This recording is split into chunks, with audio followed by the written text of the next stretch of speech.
Our lives are made up of countless opportunities. Some of them we snatch instantly and enjoy their sweetness, while with others we let them wither on the vine.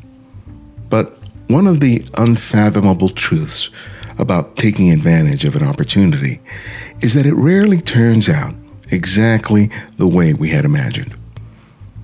The truth of that can be seen in the life and career of photographer and musician Jason Hamacher, whose path resembles anything but a straight line.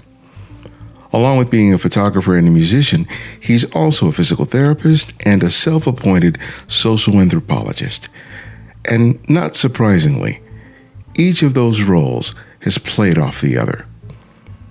A mistakenly heard word during a telephone call led him on a search for music sung in the ancient tongue of Aramaic, and which was only sung in modern times by the Syriac Orthodox Church. He thought it would be a relatively easy thing to get a recording of it. He found out otherwise. When I ended up getting on an email originally with the Archbishop of the United States, and he was the one that told me, we don't have a recording of the music you're looking for. We've got something similar, but not what you're looking for. And I was just like, well, how do I get a copy of what I want to hear? He's like, well, we don't have one. And I was like, well, I'll pay to import one. Whatever. It can't cost more than $100. He's like, no, we just don't have one. And I said, you mean we with a capital W? Like, you've been doing this 1,800 years, so there's not a recording that's accessible? He's like, no. I was like, do you want me to make one for you? And that's the genesis of this. So then I go with the idea of recording every chant that they have, which is like at least a month of straight recording. That pursuit led him on an adventure that took him repeatedly to Syria over 10 years, where he not only recorded the music, but also documented the experience with his camera.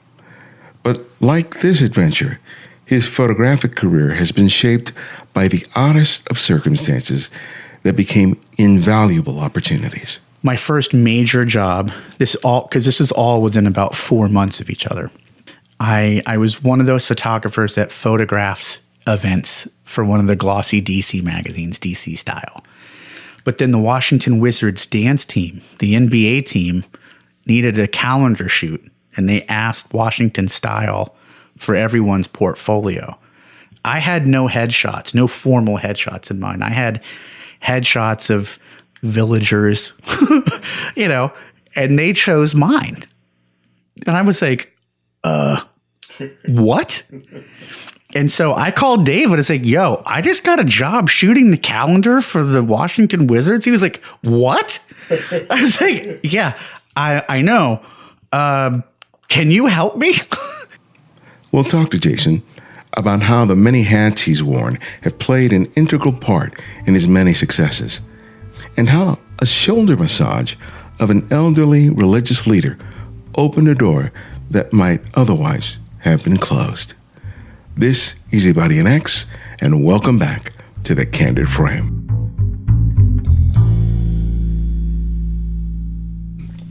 There's a theater, repertoire theater in Pasadena. Mm-hmm. So they were looking for artists of color to exhibit work there because they're trying to make an outreach.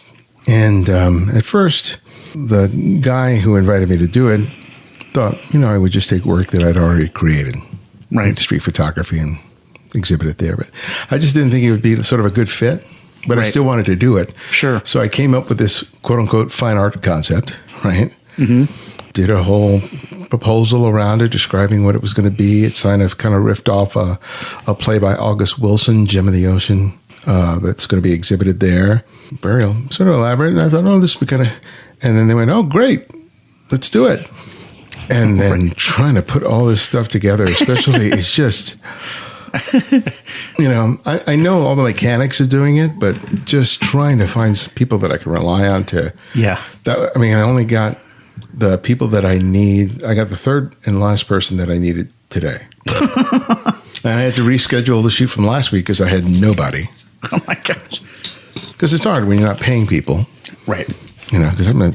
Right. And I'm just going, that was a real smart idea of RNX to come up with this concept, doing something you've never done that relies on the participation of other people. Real good move. But, I just sort of pressed on, and I've got everybody, and it's going to involve me working in a studio, working with lights. That's cool. Camera tethered to a computer, all of which technically I know about. Right. But thankfully, I have the person who's handling the lighting for me is really adept at it. So I just have to tell them what I need, so I can just focus on the models in terms of eliciting what I need, and then just sort of figure out what we need to do to get the look that I'm going for. And then I have to put all those. It's basically going to be a series of composites. So I have to sit down in Photoshop, which I haven't used in a while. I don't know how to use Photoshop at all. I used to be real adept at it before Lightroom came around. Right. And now it's like, oh, okay, now I got to reintroduce myself. And luckily, it's not that complex. Yeah. So it won't be very, very difficult. It's just hopefully I can get as close to my vision for it, because I need to get the images to the theater so they can approve it. And then we can hand it off to the people who are going to print it, because it's already in the program. How big? How big of prints are you thinking? They're going to be, I think, 30 by 30. Nice. 3 of them. Yeah. 3 30 by 30s, that's it? Or just 3 30 by 30s, because the space is very limited. Right. So that's being able to say it's done is going to be the biggest accomplishment for me. Yeah. I'm not so much worried about it being exceptional, jaw-breaking, work. It's just it's just the fact I set out for this idea that demanded that I stretch myself, and that I did it. And even when it looked its darkest, I still was sort of able to sort of press through, because at some point I was like, am I going to be able to pull this off? And it was just I think that's the best place to be when you're trying to do anything creative. Yeah.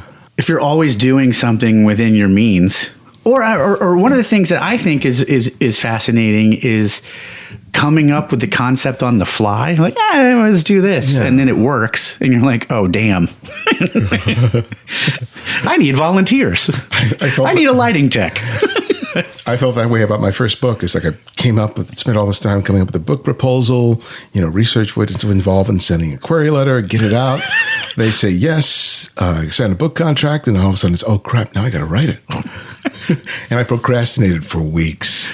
I procrastinated for years. I have to start mine next week. Oh, you're writing a book? I have a bunch of projects in production about my time in Syria that just have been slow moving, partially for timing, partially because I do a million other things. But you're quite the Renaissance man. I got to say, man, it's just the combination of things that you can declare as a title.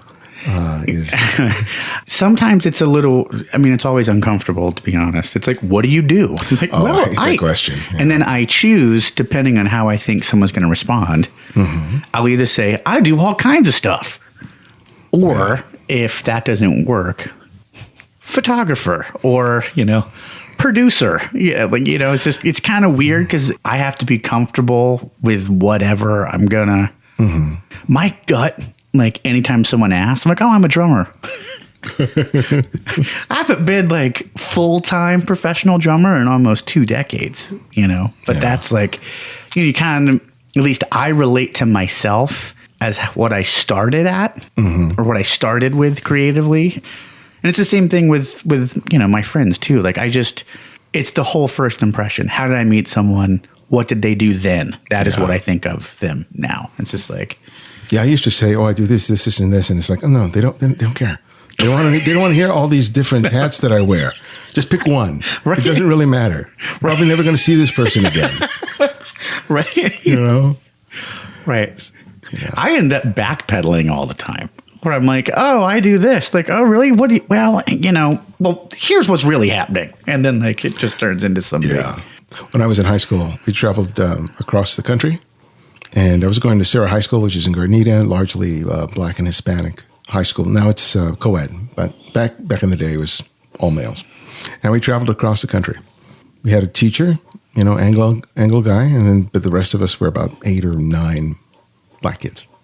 And wherever we stopped in the country, everyone was always curious, because we would go through a lot of white communities, especially in Utah. There's a story there I can tell you. Right. But basically they asked, are you guys a basketball team? And I got so irritated at the question, I just said, no, we're a polo team. We're a water polo team. Because I realized the answer didn't really matter. Right. They just wanted to understand, why are these group of kids, black kids, doing around here? Right. And it's like water polo. And no one ever contrary. It's like, which water That's actually polo? kind of amazing. My wife is Chinese, so my kids have grown up closer with their cousins from my wife's side than from my side. Mm-hmm. So my younger brother has 5 boys. They're all 2 years apart. My older brother has 3 boys, a couple years apart. So when they were little, my daughter thought the word cousins was a reference to small groups of white people. So we'd be in the mall and my daughter would be like, look, cousins. I was like, no. Oh my God. No, they are not your relatives. They're like, no, they're my cousins. Like, they're not your cousins. Cousins refers to someone that we're blood related to. Yeah. It's got nothing to do. Well, luckily that's an innocuous word enough that if someone overheard it, they wouldn't be like, right. It could be something a little more offensive, but you started drumming when you were a young kid, and and it was always fascinating to me when I talk to people who have a variety of creative outlets. I usually find that they really don't compartmentalize each of the outlets in the ways that people who are looking at you do.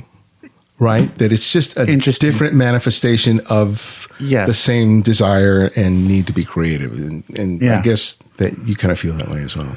Yeah. Well, at the Focus on the Story Festival where we met, that was the first time I ever spoke solo about being a photographer. Okay. Ever. It's always like a combo of, playing drums or being a photographer or running an art gallery or whatever. Mm-hmm. I got really excited to be like, oh, I'm going to talk about my camera use, which was a really defining moment for me, to be honest. Because what ended up happening was, from a very early age, I recorded my first demo recording when I was 15 and lived in Florida, and then recorded my first produced 45 7-inch when I'd been 17 for a week. None of these were, crazily commercially successful or anything, but I started the production process young. And so being a drummer in the band and being kind of the band manager, the guy that just naturally I would call everyone and talk to everyone and just get the shows, music is no longer a hobby. It's just like what I do. Yeah. Like I'm in a new band now. We played our first show a couple of weeks ago at the Swedish Embassy. Wow. It just started, we have a record out. It's on everywhere, and the whole point was that it was supposed to be this kind of like mellow local band, but everyone in the band's professional musicians. So no one can just kind of do it. Okay.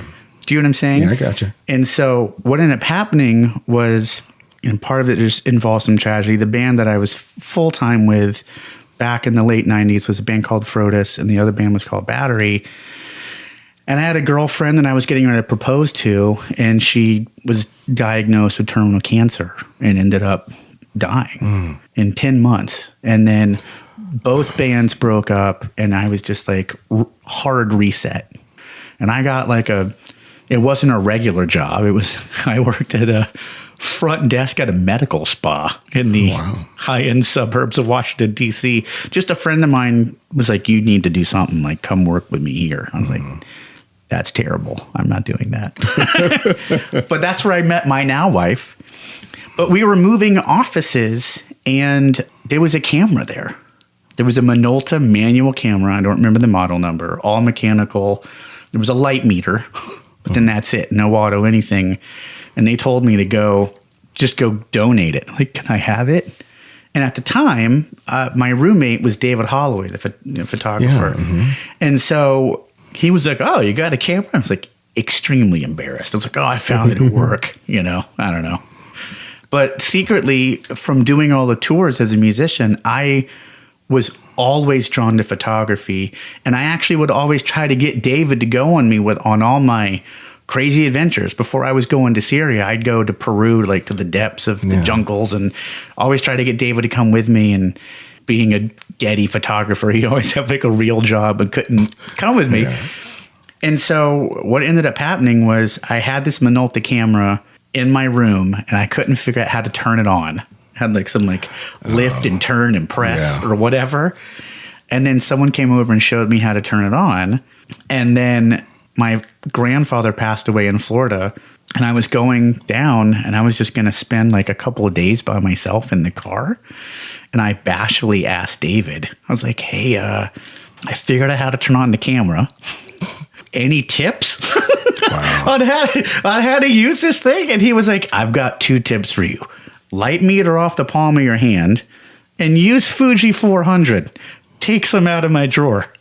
And so that was it. But he set my camera up for me, and then and that was kind of the beginning. But what that filled for me creatively was I had a hobby. Like I had something I could learn about. Like I'm hyper ADD. I just dove in head first to learn everything about the mechanics of how a camera works. Like I'd give myself practice runs on how to actually do everything except for actually develop film. I've never actually developed anything in the darkroom. But I kind of refound myself through using a camera, and then I started just going to all these remote places on the planet, like National Geographic style, but by myself. How important was it that it wasn't a collaborative creative outlet as opposed to being in a band? Part of it was that was the most freeing thing of all, because when everything's collaborative, you don't ever get to have your own decision, which most of the time works out. That tension creates the music, with any band. You just watch behind the music. And that's why everybody falls apart at some point. That's why we fell apart. And so being able to kind of find my inner voice through this solitary practice was really exciting for me. I had a job, this day spa, the job was over at 7. I'm a night owl. I was like, dude, I'm out of work at 7. I've got 7 hours before I'm going to go to sleep. Wow. So I would just go hit the streets of DC practicing depth of field, just all at night by myself, just kind of introducing myself to my creative side as opposed to just my organizational management side. Right. Did you feel like you had lost that by the time you were doing all the management stuff and all the business side of the band? It's not necessarily lost, but it's more balance. You write the record or you write the songs. Recording it's an adventure.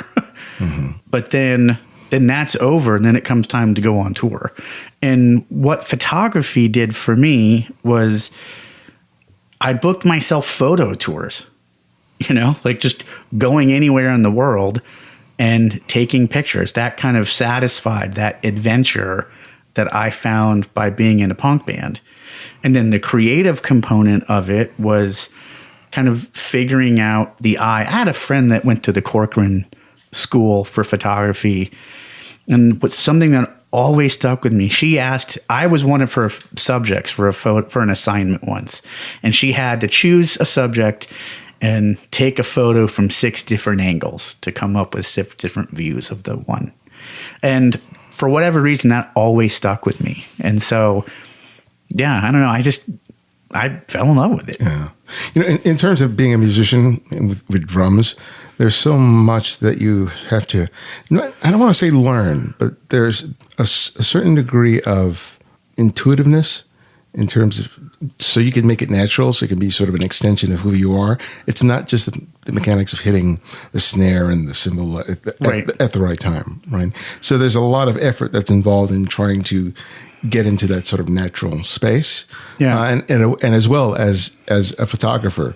But I'm wondering whether the experience of going through that creative process with drums, how that may have affected you when it came to taking photographs. I'm not a super technical drummer, meaning I know what I'm doing. I know about the technical sides of drumming, but I am not technically proficient enough to pull off all these extremely hyper complex rhythms. Like I'm way more John Bonham, Led Zeppelin. Hit hard, hit open. But when you sit down and actually try to listen to it, it's kind of complex, but it doesn't sound complex. And so to do that, it takes a keen songwriting understanding. Like you've got to really understand who you're playing with, right? And there's some drummers that are like extreme technical nerds that all they do is talk about their drums and everything about the drum, and they've got 5 drum sets. And I get, for my drums, I have my stuff's custom made for me. I have it made for what I do, and then that's it. I don't care. I hit the drums super hard. I don't care if someone borrows them. I mean, I throw my drums sometimes at people in the audience. Like, who cares? you know, but I take so it's kind of a combo of all of that. And my photography is kind of the same way, which is I totally understand. I infatuate over what camera I need to use. And when I say, I emphasize need, not want. Okay. You know, I don't know anything about mirrorless cameras. I haven't gotten to the point where I need to understand that yet. It may be coming. I don't know. But from a technical aspect, I learn enough to make a decision about what camera and what gear I want to use. And then it just kind of ends there. I don't keep getting gear for the sake of having something. I was I used a Canon FM2N with 2 lenses for a decade. You know, a 28 1.4 and a 50 millimeter 1.2. That's all you need. Yeah, you know, I was seriously, maybe 2 years ago. I'm now when I switched to digital, I became a Canon user since I basically had to start from scratch, you know, and same thing with that. I had 2 lenses forever. I took 90% of my photos in Syria on 1 lens, you know, Yeah. But kind of circling back to the comparison between the drums and the photography, I'm extremely utilitarian, you know, I understand enough about what I'm going to use to express or show what I'm trying to do. And then it ends the gear and the thought process behind what I'm going to make ends. Then my focus on making something begins, if that makes sense. Yeah, no, it does. And it's the same thing with my music and with my art at the same time. What's interesting with your project Lost Origins is the fact that you're able to combine your love of music, audio, photography all into one, which is, I think, the fact that you can find a way of sort of merging all of those. I don't know where the physical therapy comes in there. The massage therapist, excuse me, how that fits in there, but I'm sure your subject. So you know what? So this is a really interesting thing because it's one of the things I talk about the least because seems like it doesn't fit that much. Yeah. But being a massage therapist weaves all of my worlds together because that's where I meet so many people in DC. Okay. Example, this band Dillinger Escape Plan was going on tour. They were going on tour with the metal band Megadeth. And I'm very close with the band Dillinger Escape Plan. The guitarist gets hit, tears his rotator cuff, asks me, hey, are you a licensed massage therapist? I was like, yeah, why are you asking what? Of course I am. And so I went on tour with him, massaging him, but I brought my camera with me and had insane access to all these heavy metal bands on stage, off stage, on the bus, behind dinner, everything. This is in 2005. This is right at the same time my whole Syria project was kicking in. Yeah. And so I wrote to 3 magazines that gave my old band Decahedron our most recent positive reviews and just said, hey, I'm going out with these bands. I'm going to have my camera. I'm going to be with them every day. Can I write articles for you? And they all said yes. And so I started writing articles and had that, but it was through the back channel of being a massage therapist on this tour. And then actually when I went to Syria, one of my massage clients was like, hey, there's supposedly a really amazing synagogue in Aleppo. That's all he said. But I remembered it. So when I was actually there, someone was like, yeah, it's, almost impossible to get in. And then I ended up meeting someone that could get me in, and that changed my life. That got me a job as an explorer and a photographer for a museum in New York. That got me a huge photo exhibit on the synagogue. It just kind of, it's not a direct, massage plus this equals whatever, but it's definitely weaves in and out of it. There's actually, there's a guy making a documentary on all of this Syria work that I did. And I gave him a bunch of tapes, like videotapes of my first trip. And he's like, there's a photo of you. And he's like, no, there's a video of you massaging some like really old guy on the floor in an apartment. I was like, oh, dude. And so the world expert on the Aramaic language, Jesus's language, I had an interview with him in his house. And instead of bribing him with dollars for information, he's like, you're a massage therapist, right? It's like, okay, now work on my neck for a second, and then I'll tell you everything. Wow. So he was like, he'd lay down, and this guy was like his like 90s. He'd like lay down. I'd have to work on his neck. That my friend Josh was with him. He's like, this is so amazing.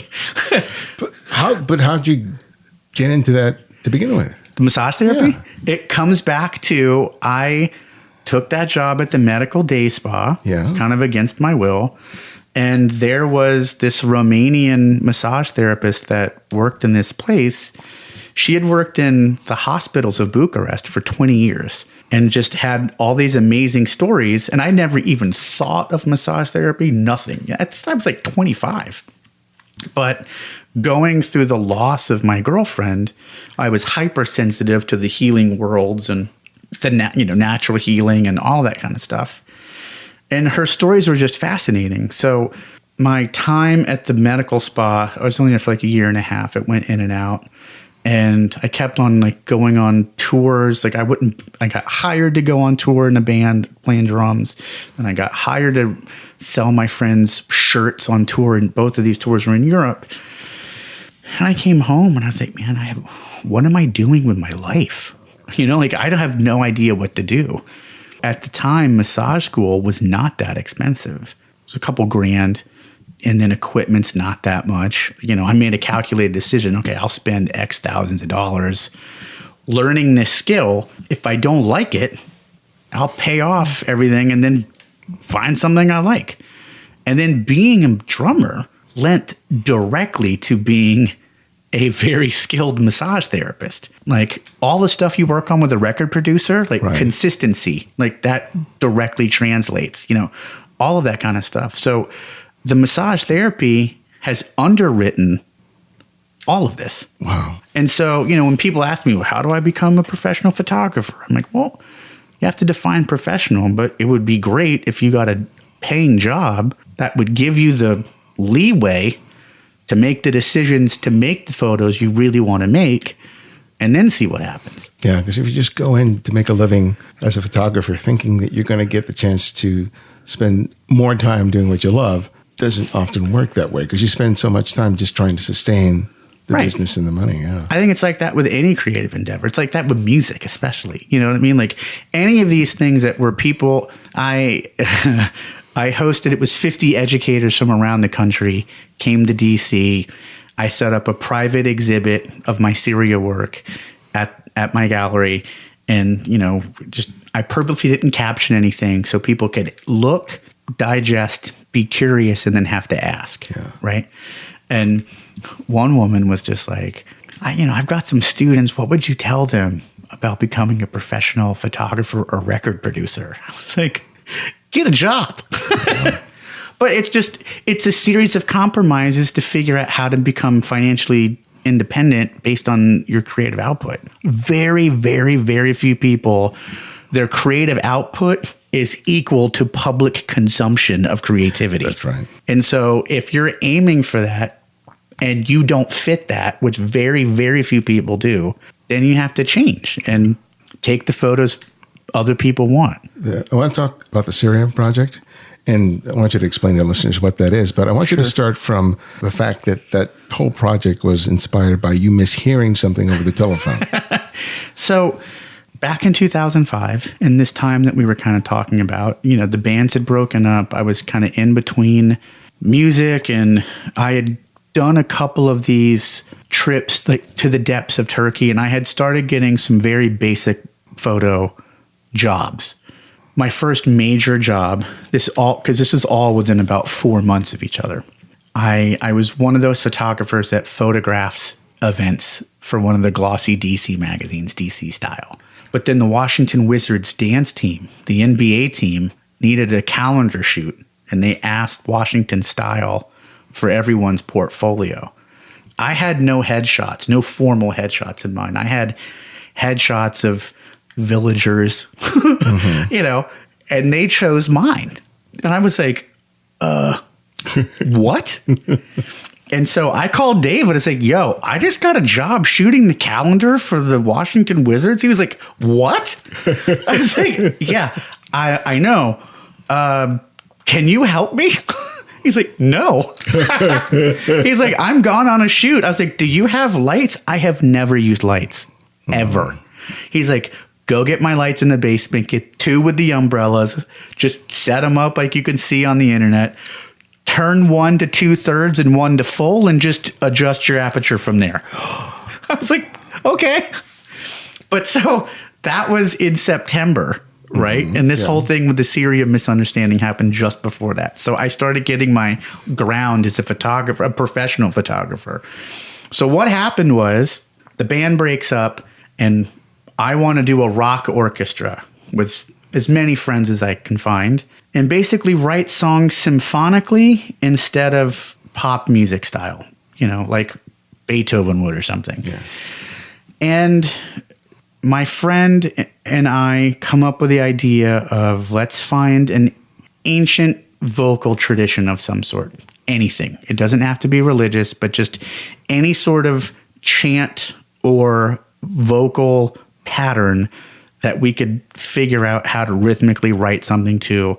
We'll email it back and forth, and by the end of the week, we'll start formulating some idea. And my friend called super excited and was like, hey, I found this amazing chant from Serbia you really got to check out.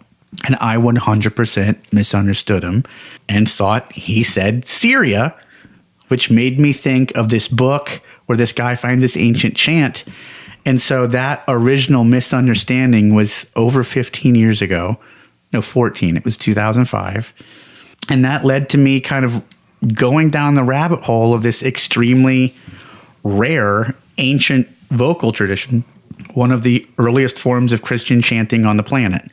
And so through a long series of events, I ended up getting permission from the Syrian Orthodox Church and the Syrian government to go and make these chant recordings.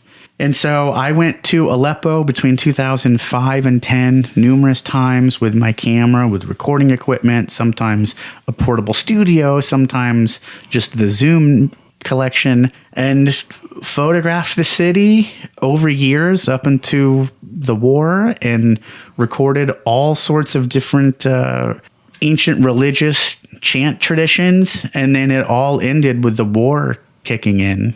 And so where things are with that entire project, so I went to record just this ancient chant, and then over time, being a trusted artist and not a journalist, numerous organizations, including the Syrian government, was extremely supportive and highly enthusiastic about my vision for the city. And one of my biggest struggles for the longest time is, for example, before I get into that, I was really shocked by the level of inclusion and the level of coexistence between all the religious factions in the city of Aleppo. And I kind of felt misled that it was this like the Middle East in general was this really contentious place where no one gets along. And this conflict between the Sunni and the Shiites. Yeah. And it just maybe existed deep in the culture, but I didn't see it at all. At all. And so one of the things while I was actively going was finding out, is this something that I'm looking for and finding? Or is this an accurate portrayal of how this works? And so I spent, years talking, traveling, and like, even though I can't speak Arabic or Armenian or any of the languages from the people inside Aleppo, I can communicate, and a lot of people can speak English as well. And I found that almost everyone is fine with each other. And it was, to illustrate it even further, one of the albums that I released was Armenian chanting from Aleppo. The city of Aleppo is the city that basically rebuilt the Armenian population after the Holocaust of World War I.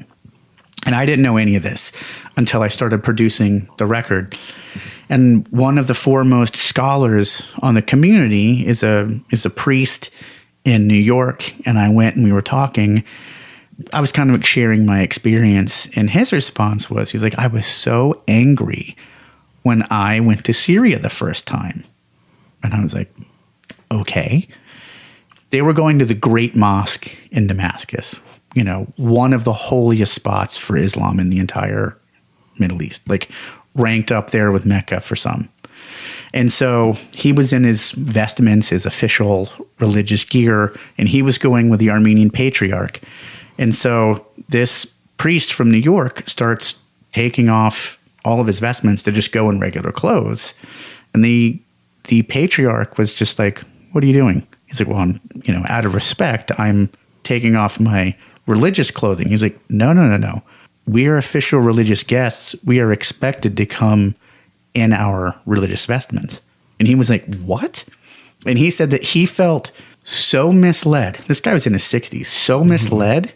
And he grew up with this little seed of resentment towards this place that was completely baseless, that he was shocked at the inclusion that he experienced at the city of his forefathers, like when he came back to visit Aleppo. And so being so entrenched in the religious community as well as like the political community and kind of everything in between, it was a hyper unique experience, but it was also extremely eye-opening in a way that I never would have expected.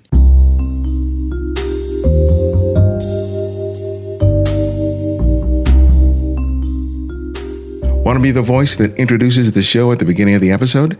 Send us an audio clip that you can record on your phone, tablet, or computer. Simply say your name, where you're from, and welcome to The Candid Frame. Say it at least twice and give us a few seconds of silence so that we can clean up the audio. Once done, email it to info@thecandidframe.com and make sure to include a link to your website or Instagram feed.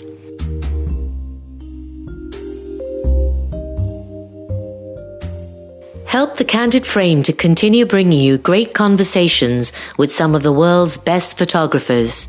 You can do this by supporting our Patreon effort by committing as little as $5 or more a month. When you do this, you not only help us to meet the cost of production, but provide us the time and resources we need to bring you conversations you won't hear anywhere else. Sign up today by visiting patreon.com/The Candid Frame. Thank you. Yeah, there's a video where you videotape a meeting of Sunni and Shiite religious figures. Yeah. Then you comment in the video that you were just so surprised to be witnessing that because everything you had heard in terms of fear was meaning that they were always on and that at their throats, and you would never think that they would be civil towards each other in the same room. I mean, it's even more extreme than that. It's a meeting at the Archdiocese of the Christian Orthodox Church with the Christians, Sunni and Shia, held during Holy Week. And it was just a community meeting about how they can, as leaders, and this is what was fascinating to me, it was the leadership doing all of this. Like, at the time, Syria, North Korea, and Iran were considered the axis of evil by President Bush. That's essentially the extent of Syria in the news, was just like an addendum to this axis of evil.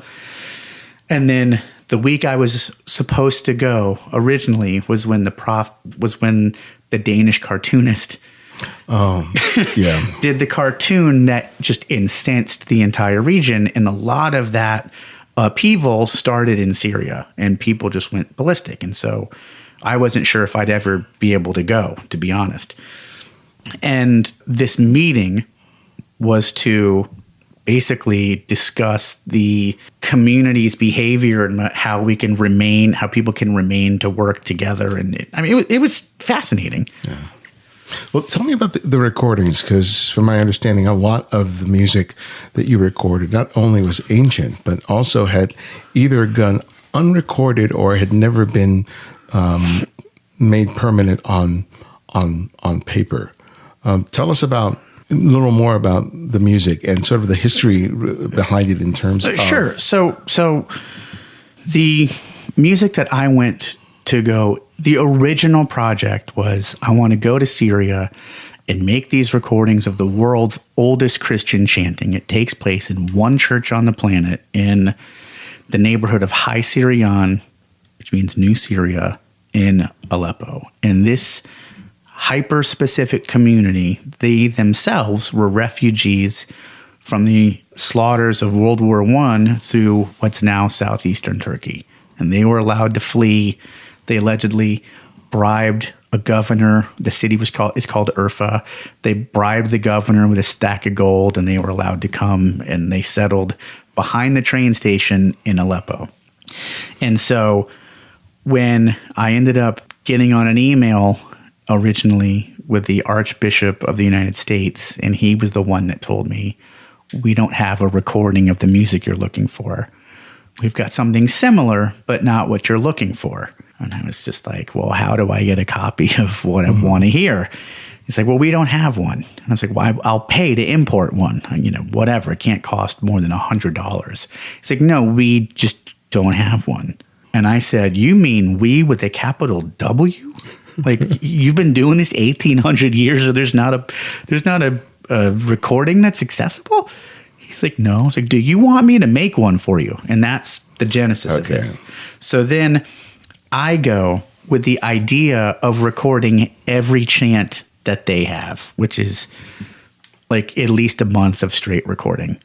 And I come to find out at the guy's house where I'm massaging him in between information sessions that in 1967, a scholar from Austria came with two priests, and they did the entire chant tradition in a room in a chair, just one guy specifically going over it. And those tapes have been digitized somewhere. And then all these individual priests, they have gone through and they have made a recording of them in a boombox doing the entire, the book is called the Beth Gazo. It means treasury of chants.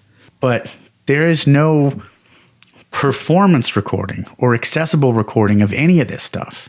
And so what I've learned over the years, there have been recordings of them. I was originally told that there weren't. There are. But they're either locked away in academia or it's just a recording of an individual. And what I mean by that, it's fantastic to hear Paul McCartney sing a Beatles song. It's way better to hear the Beatles play the Beatles song. You know what I mean? Yeah. And so the project for me morphed. I was like, okay, I don't need to document all of this stuff. It's documented somewhere at some time. Let's get a performance. Like let's let people hear how beautiful this is. You can't have one guy do all of it because a lot of it's in unison. That, like, if you're at a church, there's people on the left, there's people on the right. They're chanting back and forth. They're chanting in unison. There's a call and response. One person can do that, but it's not the way it's designed to happen. So that's what I ended up doing. I had two priests choose their favorites. Like, give me your hits. What's your favorite thing to do over the course of the years? Like, give me some solo, give me the liturgical necessities, show off a little bit, show me what you got. And so that was the main recording that I did that will be out next year. Okay. With Smithsonian Folkways. And so with that, in this neighborhood, or Sunderland actually takes place in this story. There is one priest in Sunderland, California, who is the fourth person that knows all of this chanting. Really? Yeah. And so in February, I came out and met with him. He has a collection of tapes that he made in the 80s of every single thing, every single chant. I'm currently trying to get the Library of Congress to take it, to preserve it, because it's not just recorded, it's categorized. It's like he's got a PhD, like he's a highly educated individual and approached it that way. But his recordings sound nothing. It's just a different vibe but that guy made a cookbook in 1997, a published cookbook. And so I was like, I've been working with your community for 14 years. How come no one's told me that there's a cookbook? And so he was like, I don't know. So that's been the missing component. So the product, the end product for the Smithsonian, it's a recording. It's a book of my photography of the community. Yeah. The head ethnomusicologist from UCLA interviewed the priest. That's why I was out here last February. Okay. Kind of did like a history in their own words. And then we're going to reproduce the book. And it's a cookbook. Yeah, a cookbook. Because it's not just, you know, if you remove the faith component out of it, there's so much culture that follows the faith traditions. It's like food, faith, photos, music, everything. Like here's a completed box of one of the world's first Christian communities ever. Yeah. And so that's kind of what we're aiming for. Well, it's really clear in terms of what you were trying to achieve in terms of audio. But when it came to the photography, how did that fit? What were you sort of looking for to get from that? It kind of goes with the way that the name I use for my company, Lost Origins. Like, you know, after experiencing the death of my girlfriend, you know, literally in my arms, straight out of a movie, I find myself all of a sudden, you know, I'm not getting married. I don't have a band. The hell am I doing?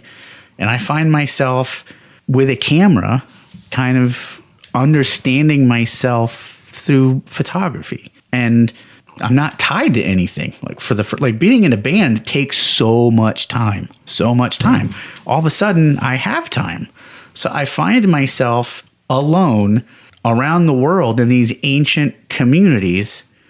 And I became fascinated with modern populations in ancient contexts. Okay. And it was fascinating to me. And so then all of a sudden I stumble into a recording project with the world's first Christian city. You know, like, so Christianity started, the word Christian started in Antioch, which is like 90 minutes west of Aleppo. The first city was now called Urfa, Turkey, which is about 2 hours north, but it's impossible to go. Okay. And so all of this community voted on the New Testament. Like they're part of that. That's how ancient it goes back. And so it was fascinating to me to just see, what is that like? You know, like, okay, like you have traceable evidence that you guys helped form the Bible. What's for lunch? You know what I mean? Like, okay, like what music are we listening to? Like, do you really like Shania Twain? What is happening? Wow. But you know what I mean? Like it was fascinating to me to just see modernity mixing with extreme ancient with this heritage faith component and just see how it all mixed. And I just wanted to photograph all of it. Yeah. And so I had to get permission to do all of that from the Syrian government. So the first time I just went as this regular tourist, no special anything. I stayed with the church, just kind of viewed how everything worked, and then had to come up with an official proposal and send it to the Syrian Embassy in D.C. And it took months of calling every 2 weeks. Has the ambassador had a chance to review my work? No. Okay. Back, to the day. Call in 2 weeks. Bam, 2 weeks, 2 weeks, 2 weeks, 3 weeks, 4 weeks. And then finally, someone had read the proposal. I was invited to come and sit with the ambassador. He reviewed everything. And I was requesting to photograph the the community, but then their exile route in reverse from Aleppo back up into Urfa, which involves going through a closed checkpoint. Okay. And I never did it. I was like, I want to take a donkey. I want to take a train. Just totally recreate the whole process to get back up there, because it'd be like a day or two. And at the time, the Syrian ambassador to the U.S. was a huge arts supporter. He was like, I would love to see your photography. Would you come back and show me, what you've got? And it's like, of course. So I came back. I made an Apple book, 100-page of just my first trip, which was only 10 days. And he looked at it and was like, I love this. Let's make this commercially available. I was like, what do you mean? It's like, I want to publish this book. I was like, no, this is not. This is an Apple book. I was like, besides that, this is not a good. We need more. If you really want to do a book on the city of Aleppo. He's like, okay, well then make one. I was like, okay. I was like, what do you mean? He was like, what do you need to make a book? I was like, well, I need to go back. He's like, well, of course. He's like, and so we had talked about it. I never was paid, and that's key. Mm-hmm. I was never paid by the Syrian government to do anything. But they cut all the red tape, all of it. And so I was given access to Aleppo in a way that no one has. I can't say without a fact ever, but at least since the inception, since 50 years, 60 years. So you can't get on buildings with big cameras. I have photos on top of buildings, everything. So I have the entire city fully documented from 2005 to 2010, towards the apex of its modernization before it all gets destroyed. God, that must be heartbreaking to see what's happened there. I mean, for people who have lived there, for whom that's home, it's devastating. I'm sure I know it's devastating. But for you as well, it must be really difficult to not only witness the physical destruction of the city, but what's happening to people, some of whom you've gotten to know very intimately. Yeah, I mean, it's loss. I not to be overly dramatic, but it's this. It's loss very similar to when I lost my girlfriend, which was you're just intimately in a relationship or spent so much time with someone or a place or anything. And that time and place of individual comes to represent something in your life. Mm-hmm. And me too, so she ended up passing away from cancer. I became a photographer all of a sudden. I'm working for a museum in all these universities. I'm in this ancient city. I have almost free reign to photograph everything in the city. And so I have no limits on curiosity. Sometimes you're like, oh, maybe I should photograph that, but I probably should go over it. That just the shouldn't part wasn't an issue. It was just I will photograph whatever I have interest in, knowing I'm not going to get in trouble. And so that created a trust with almost everyone I met in Syria. And then to know that doesn't exist is detrimental. It's emotionally detrimental. Yeah. It's really, really, really hard for me. And so, having this collection of images, what do I do with it? I specifically stopped working on all of this because I did not want to take advantage of the destruction or the war or anything, because so many people want to see, war porn, what's gone. And I understand the allure to focus on before and after photos, but I just had a very difficult time doing anything that I felt would be taking advantage of the community. And so I just kind of stopped. I started, I had a kid. I have two now. I just kind of started not moving on, but letting things simmer in the background. And the worse things got, the more in my head, all of my work, the significance of everything changed. Mm-hmm. I mean, you've done books. You don't put your D-level photos in a book. You don't even put your B. All of it's relevant now. All of it. The street with no one on it with crappy shadows. Well, that's not there. Put a vignette on it. I don't know. So it's just like my entire photo collection is now being archived and managed by the Library of Congress. Like I struggled for a long time. What do I do with all this stuff? Like, yes, I will do my book to honor, the path that I've been on. But beyond that, okay, like it's a book still. Like how do I have some longevity? Like, let's do something that's a little bit more lasting than just a book. And so I was looking at different archives around the world and, some places in Germany. And I put out my first record. It was a Sufi chant record. And then I got my first interview on that. And it was huge. It was Fresh Air with Terry Gross. Oh, wow. And that changed my life, And so I started getting all these speaking engagements all over the world.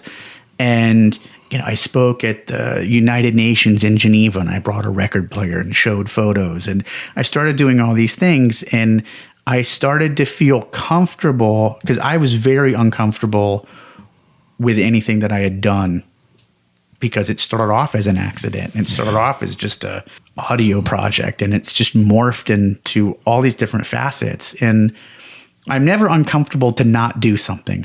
I'll always execute an idea, but I was very uncomfortable almost even talking about it with anyone. Right.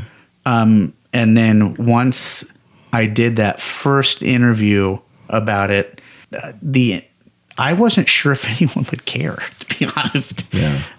And clearly that was an inaccurate sentiment. With all of this, it's been, I'll do mostly like audio related, like the chant related discussions or interviews.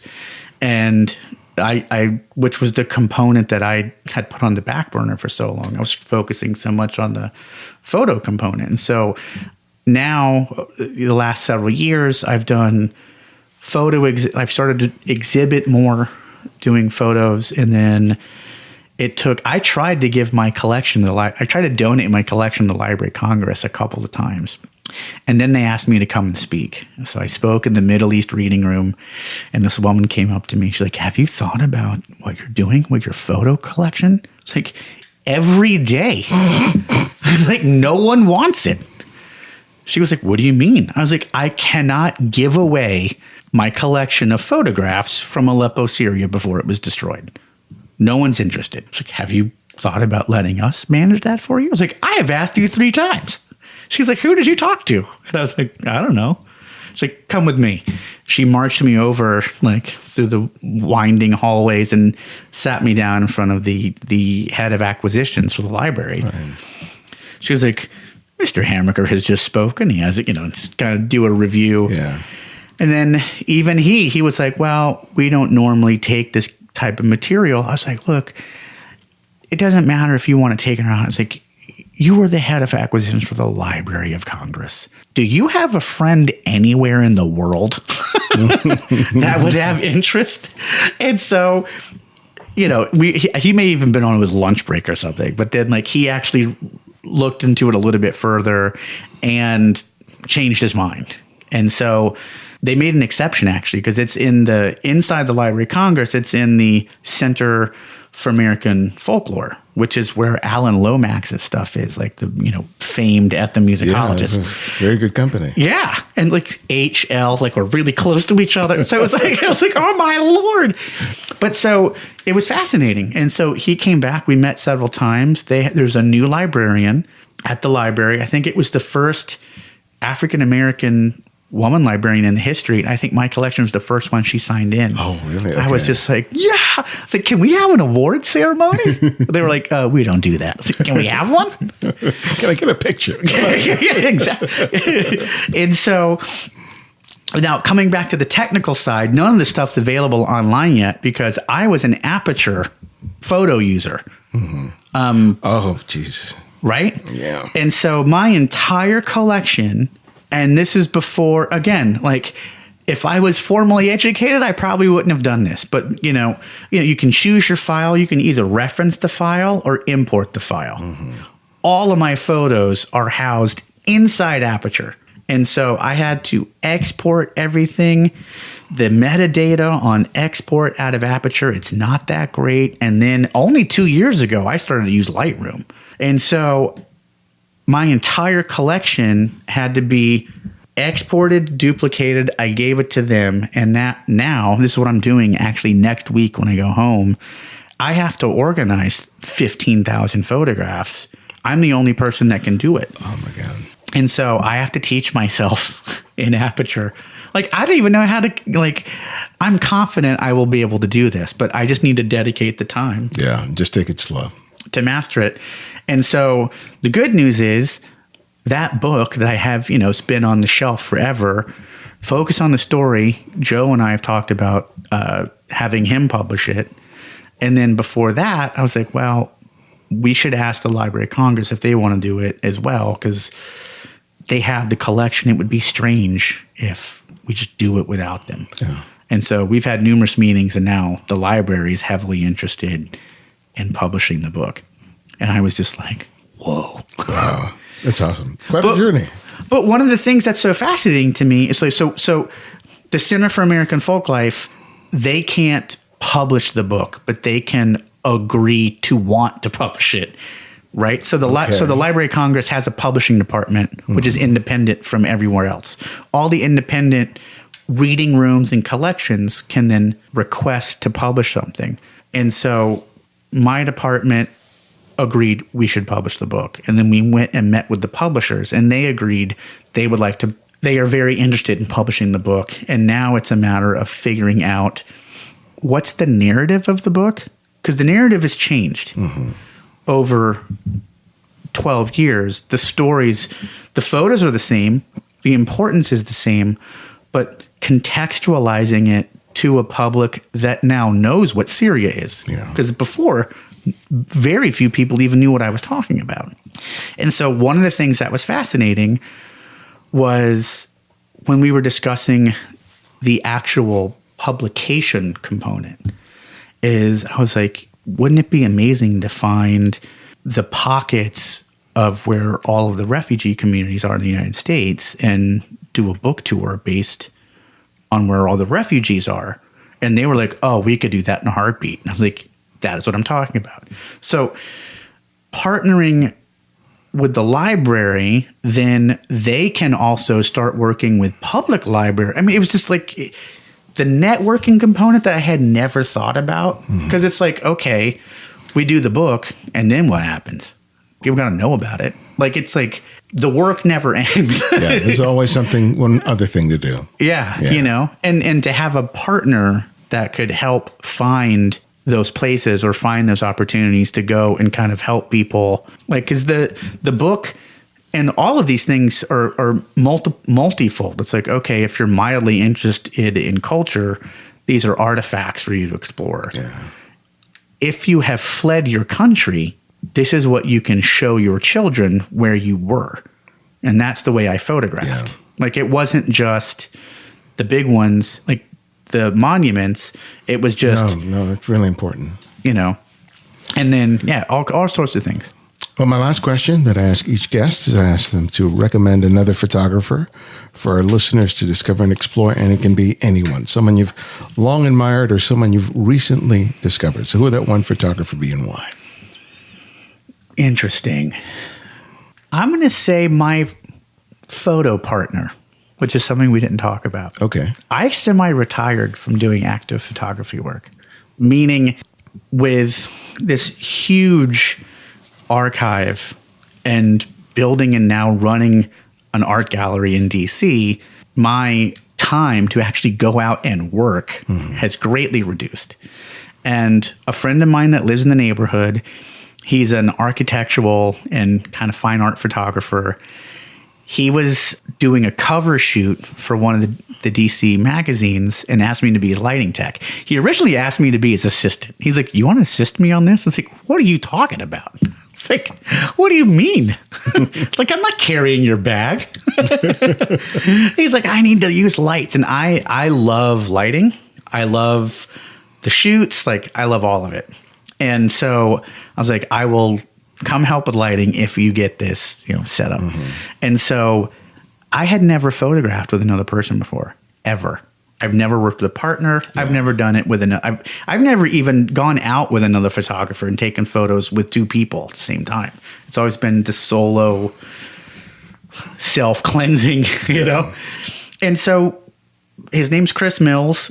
We had an amazing time. We started doing it together. And so now in DC, I'm working again. I work with Chris in tandem. We do a lot of headshots, a lot of commercial work, but he did an exhibit at the gallery this spring. It was amazing. It was called And So Here We Are. And it was, I think, 13 large scale, like 35 by 42 landscape portraits of just nothing but trees. Mm. And it was extremely green and extremely lush. And we have another friend named Joshua Dunn who's hyper into printing and just complete paper nerd. Like, in the way that's the most engaging conversation I have with photos ever. Like, and so between the three of us, like, I printed an entire new photo exhibit on this paper. God, what is it? Fabriano printmaking rag. Okay, wow. What's the name? It's matte. It's thick. It's what they've made for 1,300 years. And now they made it for like high-end inkjet printers. Anyway, but I would say check out Chris Mills' stuff. It's one of those things where you describe, trees, but it was so engaging. It was one of the more commercially successful exhibits I've done at the gallery. Like, and what's the name of the gallery? Lost Origins Gallery. I got voted best new gallery in Washington, D.C. Oh, congrats. That's great. Well, thank you for making time for me today. Really enjoyed it. Thanks for having me on.